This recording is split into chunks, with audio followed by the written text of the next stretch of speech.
국민은 싫다는데 장시간 노동 미련 못 버린 정부. 장박원 에디터. 정부가 근로시간 관련 설문조사 결과와 후속 정책 방향을 13일 공개했다.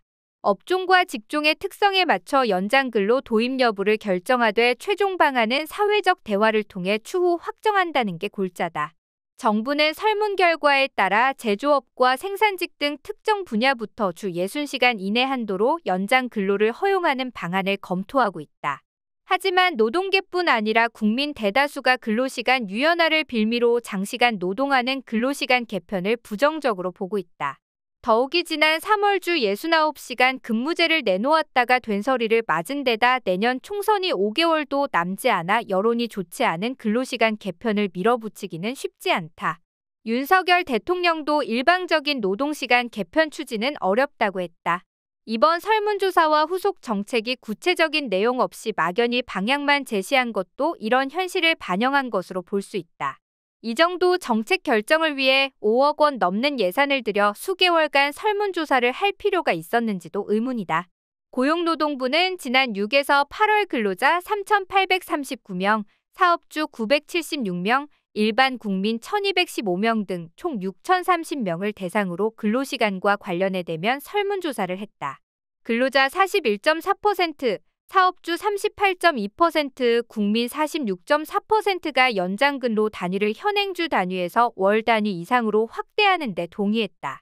바쁠 때 더 일하고 바쁘지 않을 때 덜 근무하되 연장 근로시간을 주 평균 12시간 이하로 하자는 것이다. 연장 근로 확대가 꼭 필요한 업종이나 직종에 적용하자는 질문에는 근로자 43.0%, 사업주 47.5%, 국민 54.4%로 동의율이 더 올라갔다. 연장근로 단위 확대가 필요하다고 생각하는 업종으로는 제조업, 직종으로는 설치와 장비, 생산직이 가장 많이 거론됐다. 근무시간 유연화가 필요하다는 전제로 문항을 만들다 보니 이런 결과가 나온 것으로 분석된다. 주당 최대 근로시간 한도를 주 60시간 이내, 64시간 이내, 64시간 초과 중 택하게 한 문항에서는 근로자 75.3%, 사업주 74.7%가 60시간 이내를 선택했다.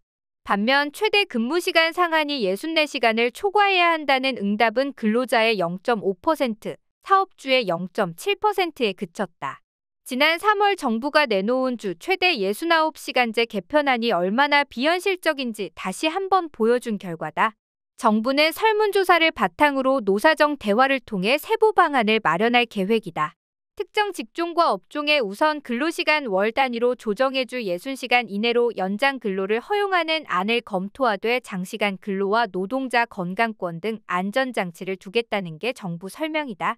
그러나 한국노총과 민주노총 등 양대 노총이 사회적 대화기구인 경제사회노동위원회 참여를 거부하고 있는 데다 근무시간 유연화가 장시간 노동의 빌미가 될 우려가 커 근로시간 개편이 정부 뜻대로 추진될 가능성은 매우 낮다. 주 최대 근무시간을 늘리는 방식으로 근로시간을 개편했을 때 나타날 부작용은 현행 포괄임금제와 탄력근로제의 악용 사례를 보면 충분히 예상할 수 있다. 포괄임금제는 근로 형태나 업무 성격상 추가 근무 수당을 정확히 집계하기 힘든 상황에서 노사 합의에 따라 수당을 급여에 미리 포함해 지급하는 제도다. 탄력근로제는 특정 기간의 근무 시간을 연장하거나 단축할 수 있는 제도인데 단위 기간의 평균 근로시간은 주 52시간 이내로 맞춰야 한다. 문제는 이들 제도가 현장에서 근로자에게 불리하게 악용되고 있다는 사실이다. 이 때문에 일을 하고도 수당을 받지 못하는 사례가 빈번하게 발생한다. 고용노동부는 13일 근로시간 개편 방향과 함께 올해 1에서 8월 포괄임금 오남용 의심 사업장에 대한 감독 결과도 발표했다. 총 87개의 사업장을 대상으로 조사 결과 64곳이 포괄임금을 이유로 총 26억 3천만 원 상당의 수당을 지급하지 않았다. 근로시간 연장 한도를 위반한 사업장도 52곳에 달했다. 한국은 주 52시간제 실시 이후 평균 노동시간이 줄고 있으나 선진국과 비교하면 여전히 긴 편이다. 한국노동연구원에 따르면 우리나라 임금 근로자 중 주업과 부업을 합친 주당 실근로시간이 48시간이 넘는 근로자 비중은 지난해 기준 17.5%였다. 같은 기간 유럽연합 국가는 주 49시간 이상 장시간 근로 비율이 7.3%에 불과했다. 프랑스가 10.2%, 이탈리아 9.4%, 벨기에 9.3%, 스웨덴 7.5%, 독일 6.0% 등이다. 일본과 미국, 호주, 영국 등 우리와 경제 규모가 비슷한 다른 국가들도 장시간 근로 비율이 낮았다. 개발도상국과 후진국으로 범위를 확대해도 한국의 근로시간은 짧지 않다. 국제노동기구 웹사이트의 근로시간 통계에 따르면 주당 49시간 이상 장시간 근로자 비율에서 한국은 전체 약 150개 국가 중 70위권이었다. 경제협력개발기구에 따르면 지난해 한국 근로자의 연평균 근로시간은 1901시간으로 38개 회원국 5위에 올랐다. OECD 회원국 평균은 1752시간이었다.